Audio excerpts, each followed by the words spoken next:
जय श्री हरि। एक बार भगवान श्री कृष्ण सो रहे थे।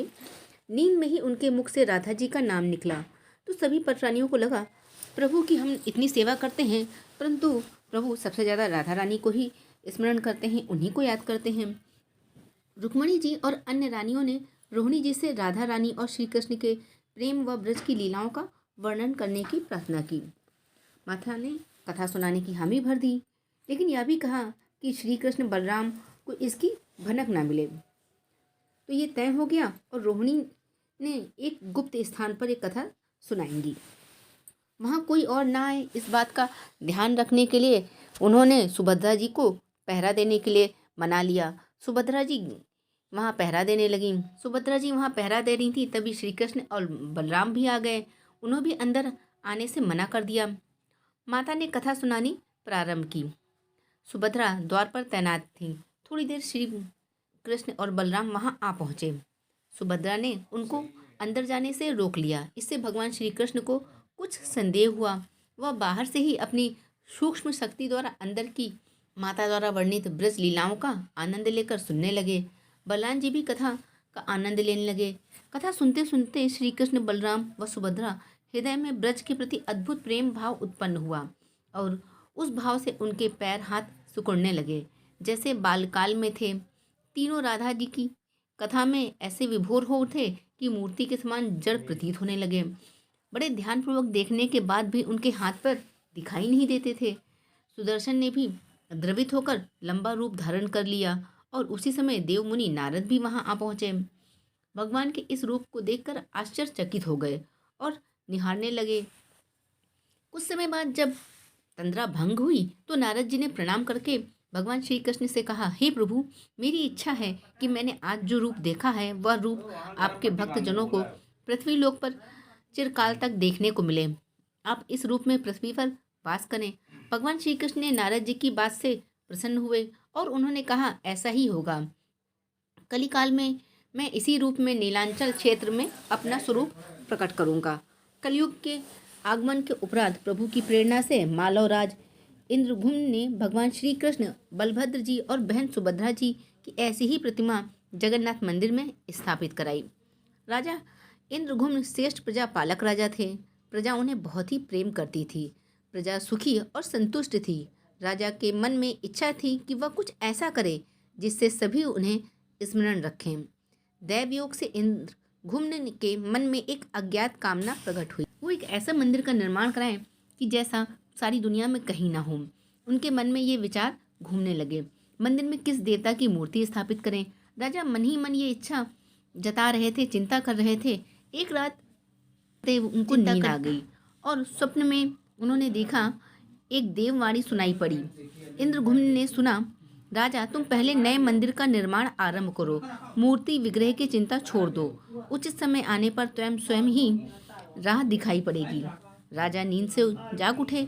सुबह उठते ही उन्होंने अपने मंत्रियों से सपने की बात बताई।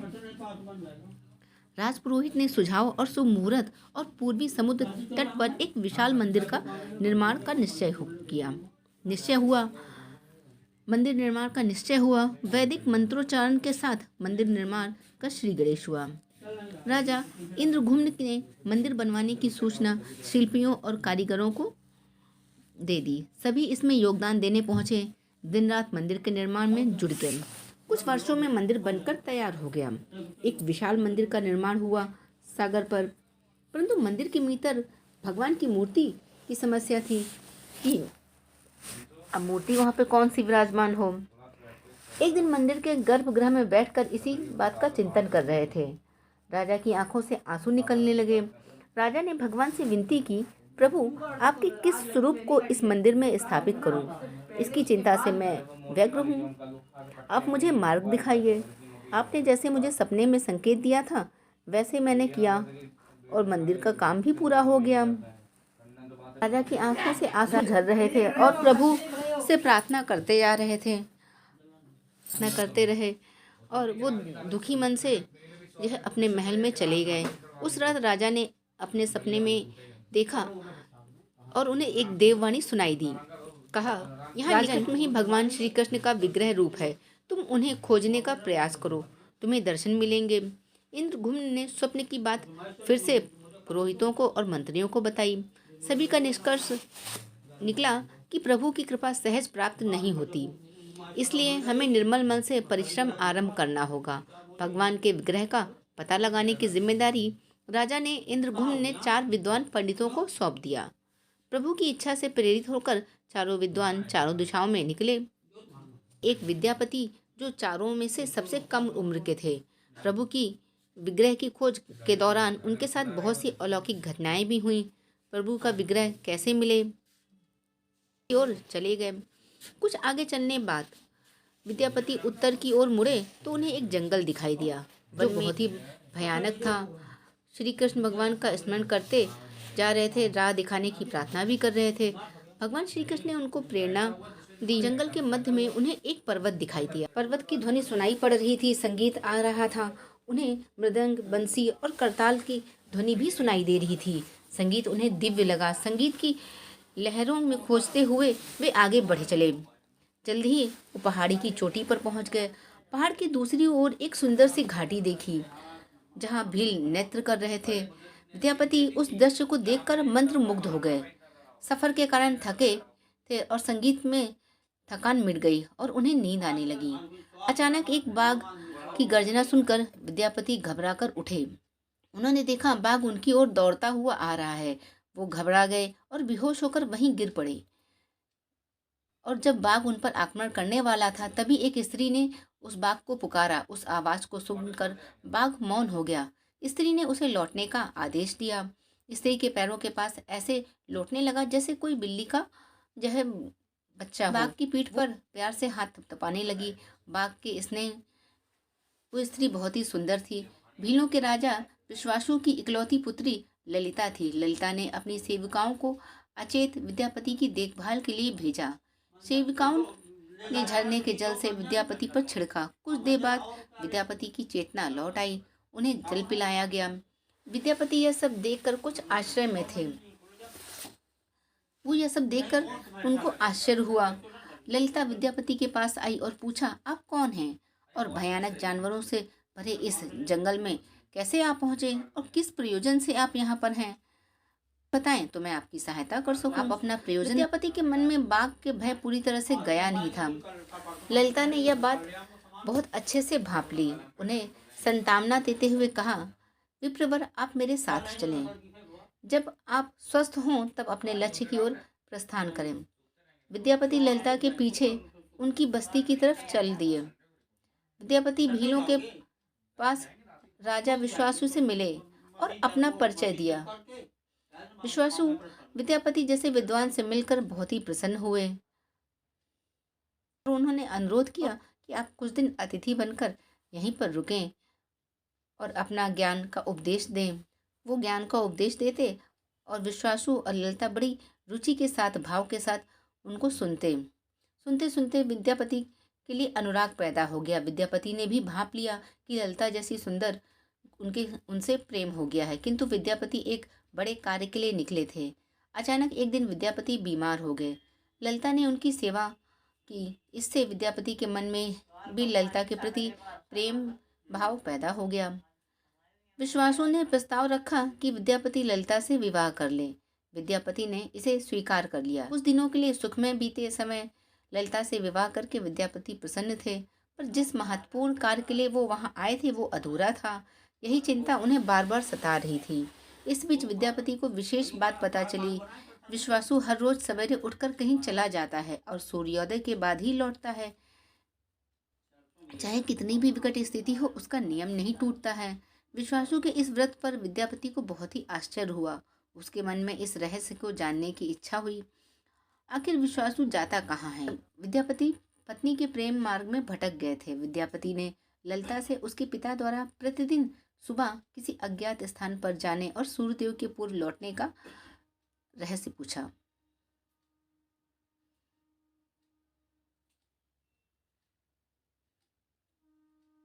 ललिता के सामने संकट आ गया था। वह अपने पति की बात को ठुकरा नहीं सकती थी, लेकिन पति जो पूछ रहा था वह उसके वंश की गोपनीय परंपरा से जुड़ी हुई बात थी, जिसे खोलना संभव नहीं था। ललिता ने कहा, स्वामी, यह हमारे कुल का रहस्य है। जिसे किसी के सामने खोलना नहीं जा सकता, परंतु आप मेरे पति हैं और कुल का पुरुष मानते हुए जितना संभव है मैं उतना बताती हूँ। यहाँ से कुछ ही दूरी पर एक गुफा है जिसके अंदर हमारे कुल देवता हैं। उनकी पूजा हमारे सभी पूर्वज करते आए। यह पूजा निर्बाध चलनी चाहिए। इसी वजह से पिता हर रोज नियमित रूप से जाते हैं। विद्यापति ने ललिता से कहा, वह उनकी कुल देवता के दर्शन करना चाहते हैं। ललिता बोली, यह संभव नहीं है। हमारे कुल देवता के बारे में किसी को जानने की इच्छा है, यह सुनकर मेरे पिता क्रोधित हो जाएंगे। विद्यापति की उत्सुकता बढ़ती जा रही थी। उसने ललिता को अपने प्रेम की शपथ देकर उसे मना लिया और अपने पिताजी से विनती करने को कहा। ललिता ने अपने पिताजी से सारी बात कही। वो क्रोधित हो गए। ललिता ने कहा कि मैं आपकी अकेली संतान हूँ। आपके बाद देवता की पूजा का दायित्व तो मेरा होगा, इसलिए मेरे पति को यह अधिकार बनता है क्योंकि उन्हें ही आगे पूजन करना होगा। विश्वासु ने कहा कि वो भगवान का दर्शन तभी कराएंगे भगवान की पूजा का दायित्व अपने हाथ में ले। विद्यापति ने दायित्व स्वीकार किया तो विश्वासु ने देवता के दर्शन कराने को राजी हो गए। दूसरे दिन सूर्योदय से पूर्व विद्यापति की आंखों में पट्टी बांधकर विश्वासु उनका दाहिना हाथ पकड़कर गुफा की तरफ ले चले। विद्यापति ने मुट्ठी में सरसों रख लिया और जिस रास्ते से वो जाते वो छोड़ते हुए चले जाते। गुफा के पास पहुंचकर विश्वासु रुके और गुफा के पास विश्वासु ने विद्यापति की आंखों की काली पट्टी खोल दी। उस गुफा में नीले रंग का प्रकाश चमक उठा। हाथों में मुरली लिए भगवान श्री कृष्ण का रूप विद्यापति को दिखाई दिया। विद्यापति आनंद मग्न हो गए। उन्होंने भगवान के दर्शन किए। दर्शन के बाद विद्यापति वहां से जाना ही नहीं चाहते थे, परंतु विश्वासु ने उन्हें लौटने का आदेश दिया। फिर उनकी आंखों में पट्टी बांधी और दोनों लौट पड़े। लौटने के बाद ललिता ने विद्यापति से पूछा। विद्यापति ने गुफा में दिखे अलौकिक दृश्य के बारे में पत्नी को बताना भी उसने उचित नहीं समझा। वह टाल गए। यह तो जानकारी हो चुकी थी विश्वासु श्री कृष्ण की मूर्ति की पूजा करते हैं। विद्यापति को आभास हो गया कि महाराज के स्वप्न में जिस प्रभु का विग्रह के बारे में देववाणी सुनी थी वह इस मूर्ति के बारे में थी। विद्यापति विचार करने लगे, इसी तरह इस मूर्ति को लेकर राजधानी पहुंचना होगा। वहां एक तरफ जो गुफा से मूर्ति को लेकर जाने की सोच रहे थे, दूसरी तरफ भीलराज उनकी पत्नी के साथ विश्वासघात का विचार करने से मन व्यथित था। विद्यापति धर्म अधर्म के बारे में सोचते रहे। फिर विचार आया, यदि विश्वासु ने सचमुच उस पर विश्वास किया होता तो आंखों पर पट्टी बांधकर गुफा तक नहीं ले जाता, इसलिए उसके साथ विश्वासघात का प्रश्न नहीं उठता। उसने गुफा से मूर्ति चुराने का मन बना लिया। विद्यापति ने ललिता से कहा, वह अपने माता पिता के दर्शन करने के लिए जाना चाहता है, वह उसे लेकर परेशान होंगे। ललिता भी साथ चलने को तैयार हुई। विद्यापति ने यह कहकर समझा दिया कि वह शीघ्र ही लौटेगा और उसे वहां से ले जाएगा। ललिता मान गई। विश्वासु ने उसके लिए एक घोड़े का प्रबंध किया और अब तक तो जो सरसों के दाने विद्यापति ने डाले थे वो पौधे निकल आए थे। उनको देखते ही विद्यापति गुफा तक पहुंच गए। उसने भगवान की स्तुति की और क्षमा प्रार्थना के बाद मूर्ति उठाकर झोले में रख ली। शाम तक वो राजधानी पहुंच गए। सीधा राजा के पास गए। उसने दिव्य प्रतिमा राजा को सौंप दी और पूरी कहानी कह सुनाई। राजा ने बताया, उसने कल एक सपना देखा था। वह सुबह सागर में कुंदा बहकर आएगा। उस कुंदे की नक्काशी करवा कर भगवान की मूर्ति बनवा लेना, जिसका अंश तुम्हें प्राप्त होने वाला है। वह भगवान श्री विष्णु का स्वरूप होगा। तुम जिस मूर्ति को लाए हो वो भगवान श्री विष्णु का ही अंश है। दोनों आश्वस्त थे कि उनकी तलाश पूरी हो गई। राजा ने कहा, जब भगवान द्वारा भेजी गई लकड़ी से हम इस प्रतिमा का बड़ा स्वरूप बनवा लेंगे, तब तुम अपने ससुर से मिलकर उन्हें यह मूर्ति वापस कर देना। उनके कुल देवता का इतना बड़ा विग्रह एक भव्य मंदिर में स्थापित देखकर उन्हें खुशी होगी। दूसरे दिन सूर्यदेव से पूर्व राजा विद्यापति तथा मंत्रियों को लेकर सागर तट पर पहुंचे। कुंदे को देखकर सब लोग प्रसन्न हो गए। अब उस पर रस्सियां बांधकर उसको खींचने का प्रयास करने लगे, लेकिन वो कुंदा नहीं निकल पा रहा था। तो राजा ने और सैनिक भेजकर उनको निकालने का प्रयास किया, पर वो फिर भी नहीं निकल पा रहा था, पर कुंदे को हिला तक न सके। सुबह से रात हो गई। अचानक राजा ने काम रोकने का आदेश दे दिया। उसने विद्यापति को अकेले में जाकर कहा, वह समस्या का कारण जान गया है। राजा के चेहरे पर संतोष के भाव थे। राजा ने विद्यापति को गोपनीय रूप से कहा, तुम जिस दिव्य मूर्ति को अपने साथ लेकर आए हो, अब तक जो पूजा करता आया था उससे तुरंत भेंट करके क्षमा मांगो। बिना उसके स्पर्श किए यह कुंदा आगे नहीं बढ़ेगा। राजा इंद्रघुम्न ने विद्यापति का और विश्वासु से मिलने जा पहुंचे। राजा ने पर्वत की चोटी से जंगल को देखा तो उसकी सुंदरता को देखते ही रह गए। दोनों भील की बस्ती में चुपचाप चलते रहे। इधर विश्वासु अपनी नियमित दिनचर्या के हिसाब से गुफा में अपने कुल देवता की पूजा के लिए चले। वहां प्रभु की मूर्ति नहीं देखी तो वो समझ गए कि उनके दामाद ने छल किया है। विश्वासु लौटे और उन्होंने ललिता को सारी बात बता दी। विश्वासु पीड़ा से भरकर घर के आंगन पर पछाड़ खाकर गिर गए। ललिता अपने पति द्वारा किए गए विश्वासघात से दुखी थी और स्वयं इसका कारण स्वयं को मान रही थी। पिता पुत्री दिन भर विलाप करते रहे। उन दोनों ने अन्न का एक दाना भी नहीं छुआ। अगली सुबह विश्वासु उठे और सदा की तरह अपनी दिनचर्या का पालन करते हुए गुफा की तरफ बढ़ निकले। वह जानते थे कि प्रभु का विग्रह वहां नहीं है, फिर भी उनके पैर गुफा की ओर ही बढ़ रहे थे। भी चल रहे थे। विश्वासु गुफा के भीतर पहुंचा जहां भगवान की मूर्ति होती थी। उस चट्टान पर खड़े होकर हाथ जोड़कर खड़े हुए फिर चट्टान पर गिर गए। बिलक बिलक कर रोने लगे। उनकी प्रजा भी रो रही थी। उसी समय एक भील युवक भागता हुआ आया और उसने महाराज और उनके साथ विद्यापति को बस्ती की ओर आते हुए देखा और सारी बात बताई। यह सुनकर सब चौंक उठे। विश्वासु राजा के स्वागत में गुफा से बाहर आए, लेकिन उनके आंख से आंसू थम ही नहीं रहे थे। राजा इंद्रघुम्न ने विश्वासु के पास आए और उन्हें अपने हृदय से लगा लिया। राजा बोले, भीलराज, तुम्हारे कुल देवता की प्रतिमा का चोर तुम्हारा दामाद नहीं, मैं हूँ। उसने तो अपने महाराज के आदेश का पालन किया है। यह सुनकर सब चौंक गए। विश्वासु ने राजा को आसन दिया। राजा ने उस विश्वासु को शुरू से लेकर अंत तक पूरी बात कह सुनाई। फिर राजा ने उसने अपने स्वप्न की और फिर जगन्नाथपुरी में की सागर तट पर मंदिर निर्माण की पूरी बात उनको कह सुनाई। राजा ने विश्वासु से प्रार्थना की कि भील सरदार विश्वासु, कई पीढ़ियों से आपका वंश के लोग भगवान की जो मूर्ति है उसको पूजते आए हैं। भगवान के उस विग्रह के दर्शन से सभी को मिले, इसके लिए आपकी सहायता चाहिए। ईश्वर द्वारा भेजी गई लकड़ी की कुंदे से बनी मूर्ति के भीतर हम इस दिव्य मूर्ति को सुरक्षित रखना चाहते हैं। अपने कुल की प्रतिमा को पूरी मंदिर में स्थापित करने की अनुमति दो। उस कुंदे को तुम स्पर्श करोगे तभी वह हिलेगा। विश्वासु राजी हो गए। राजा सपरिवार विश्वासु को लेकर सागर तट पर पहुंचे। विश्वासु ने कुंदे को छुआ तो छूते ही कुंदा अपने आप तैरते हुए किनारे पर आ लगा। राजा के सेवकों ने कुंदे को राजमहल में पहुंचा दिया। अगले दिन मूर्तिकारों और शिल्पकारों को राजा ने बुलाकर मंत्रणा की कि आखिर इस कुंदे से कौन सी देव मूर्ति बनाना शुभदायक होगा।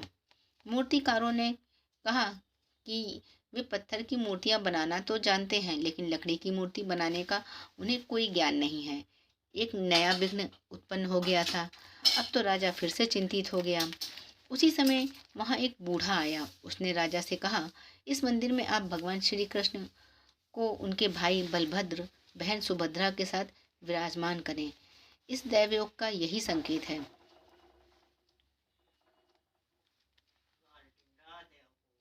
राजा को उस बूढ़े व्यक्ति की बात से संतावना तो मिली, लेकिन समस्या ये थी कि मूर्ति आखिर कौन बनाएगा, कैसे बनेगी। उस बूढ़े ने कहा, मैं इस कला में कुशल हूँ, मैं इस पवित्र कार्य को पूरा करूँगा, मूर्ति बनाऊंगा, पर मेरी एक शर्त है। राजा प्रसन्न हुए और उसकी शर्त पूछी तो शिल्पकार ने कहा, मैं भगवान की मूर्ति का निर्माण का काम एकांत में करूँगा और मैं यह काम बंद कमरे में करूँगा। कार्य पूरा करने के बाद मैं स्वयं दरवाज़ा खोलकर बाहर आऊँगा। इस बीच कोई मुझे नहीं बुलाएगा। राजा सहमत तो थे, लेकिन उन्हें एक चिंता भी थी। यदि कोई आपके पास नहीं आएगा तो ऐसी हालत में आपके खाने पीने की व्यवस्था कैसे होगी। शिल्पी ने कहा कि जब तक मेरा काम पूरा नहीं होता मैं कुछ खाता पीता नहीं हूँ। मंदिर में एक विशाल कक्ष में शिल्पी ने स्वयं को 21 दिनों के लिए बंद कर लिया और उसने काम शुरू कर दिया। भीतर से आवाजें आती थी। महारानी गुडीचा देवी दरवाजे से कान लगाकर अक्सर छेनी हथौड़े चलने की आवाज़ें सुना करती। महारानी रोज की तरह कमरे के दरवाजे से कान लगाए खड़ी थी। 15 दिन बीते कि उन्हें कमरे से आवाज़ सुनाई पड़नी बंद हो गई। जब मूर्ति का काम करने की कोई आवाज़ नहीं मिली तो रानी चिंतित हो गई। उन्हें लगा वृद्ध आदमी खाता पीता तो था ही नहीं, उसके साथ कुछ धक्का देकर खोला और भीतर झांककर देखा तो उस भीतर झांककर देखा इस तरह मूर्तिकार को दिया हुआ वचन भंग हो गया। मूर्तिकार के अभी मूर्तियां बना रहा था।